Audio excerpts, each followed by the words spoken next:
be more careful, be more conservative in the use of the siren. So we measured ambulances,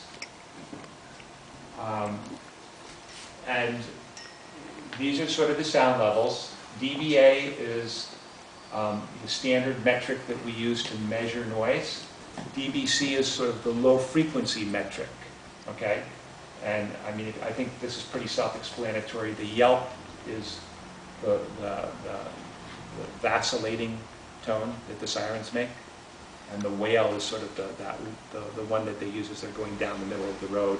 Sort of, it's a more consistent, like a fire engine siren. And then we did pass-by work, and we also looked at the engines.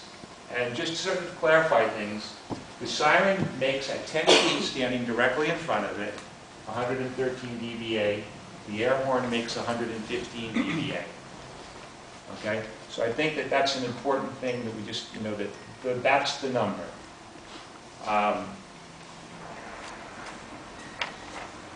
We did some pass-bys, and when an engine passes a person standing on the sidewalk, not standing directly in front of it, but standing to the side, the minimum level from an engine is 80, and the maximum is 104 from the siren. That's not the air horn, that's the siren. So it's important that we put the right numbers on this, so that we're all talking about the same apples and oranges. We also did a monitoring of the firemen in the cab, and you can see that in the cab the level reached up to almost 98. So it's quite a bit noisier in the cab than it is on the sidewalk, but it's not. But they got the earphones on, and that helps a lot. 115 is actually not a small number. That's the threshold of pain. So, I mean, I don't mean to, I know that Michael was talking about 140 before. That might be the siren power rating, or that might be the design rating. But the actual performance in the field was 115. That is the threshold of pain. So it's equivalent, sort of like to being about 10 feet from the back of a jet engine at half throttle. Yeah. It's a lot of power, but it's not 140. 140 would blow your eardrums out.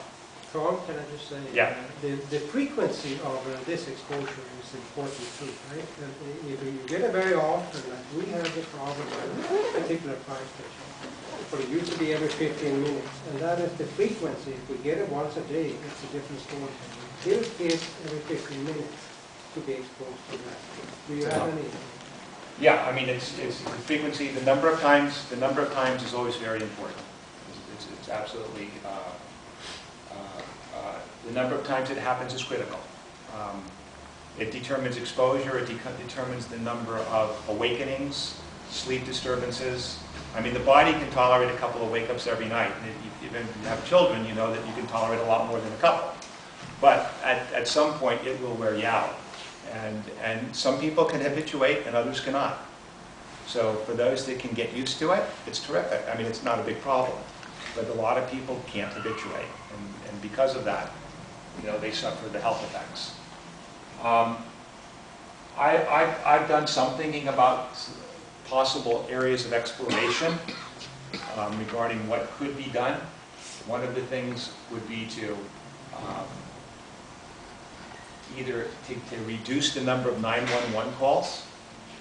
And there are nursing homes, for example, in this area that make 911 calls where they have some latitude about how they're going to make the call. And when they exercise latitude, it results in fewer calls than when they don't. Did I say that right? When they exercise control. In other words, it's a tough decision when somebody is ill or somebody is down, how you're going to describe that on the phone. If you describe it as an emergency, it'll be treated as an emergency. If you describe it for what it really is, then it'll be treated for what it really is. And I'll let the chief respond to that. Towards the end, we can talk about any of these and how they might possibly work. We can look at routing as a possibility for reducing noise. We can look at, one thing I don't think that's been looked at but should be, is signalization control, so that fire engines, as they move, actually have the ability to change the lights. It'd probably be very expensive, but you know, over time, a lot of things are possible if they're thought about. And is signalization one of the problems? From my own personal experience, I know that when the fire engines and ambulance back up behind my car and they need to get through, they really use the horn a lot because they have to. If they had a way to get that traffic to clear without using the horn, it might be a reasonable path to think about.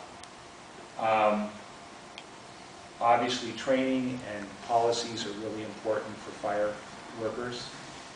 And what I'm really hoping is that the San Francisco Fire Department will participate in the new noise task force, which is being created in the new noise ordinance.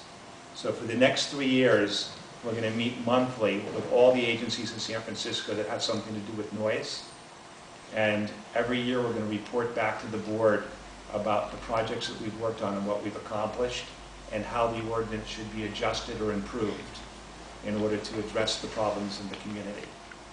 So I think that what we're trying to do is perfect the ordinance and keep everybody's feet to the fire until we get at least some progress on a wide variety of noise problems in San Francisco. And this is just one of hundreds.